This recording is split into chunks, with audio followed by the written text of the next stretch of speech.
Sa isang liblib na baryo sa silangang kabundukan ng Luzon, may isang lalaki na kilala hindi dahil sa yaman o husay, kundi dahil sa pagiging tamad.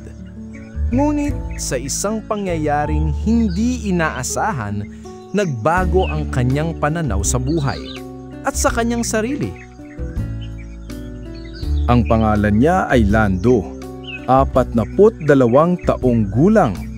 Matangkad, may matipunong katawan, ngunit bihirang makita sa bukid.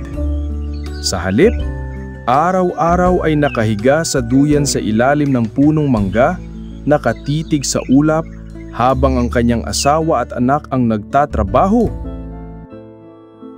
May bukas pa naman, huwag kang apurado.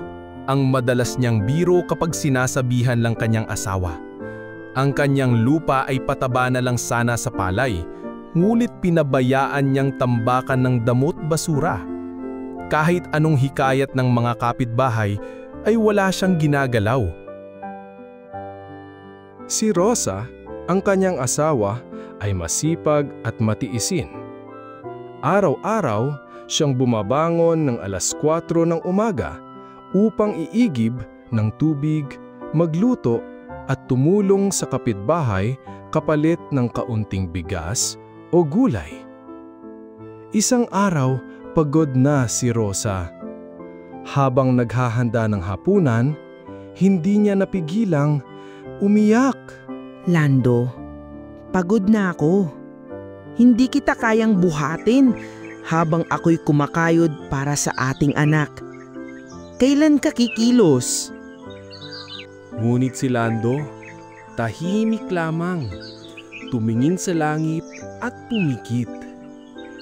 Isang gabi, dumating ang balita. Hindi na maaaring magpautang ang tindahan sa kanila. Wala na silang bigas.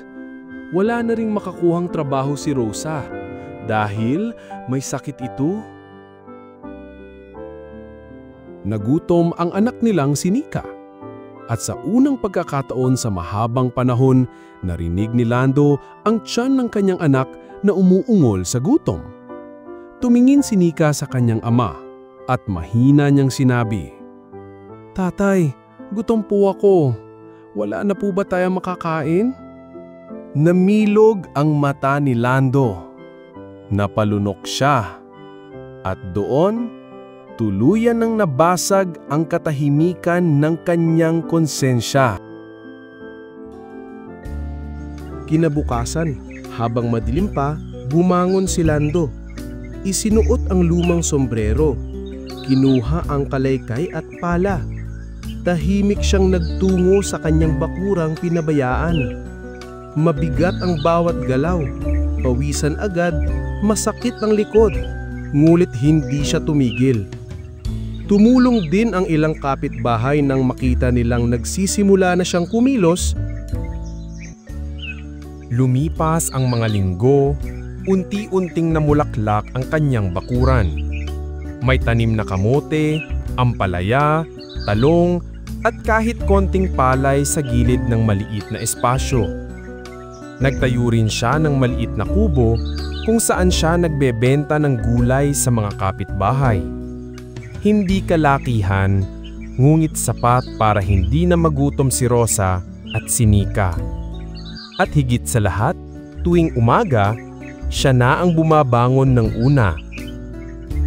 Isang araw, habang nagbubungkal, may lumapit sa kanya, ang matandang magsasaka sa baryo na dati niyang tinatanggian ng tulong. Matanda, "Hindi ko akalaing makikita kitang muli sa bukid, Lando. Abay, ibang-iba ka na." Ngumiti si Lando, tumanggo. "Hindi ko man kayang buwiin ang lahat ng nasayang kong panahon, pero kaya kong simulan muli." Pagkalipas ng ilang taon, si Lando ay naging isa sa mga ginagalang sa baryo.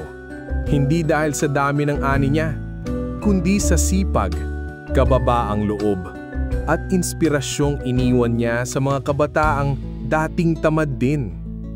Hindi niya naging madali ang lahat, ngunit napatunayan niyang Walang huli sa taong gustong magbago.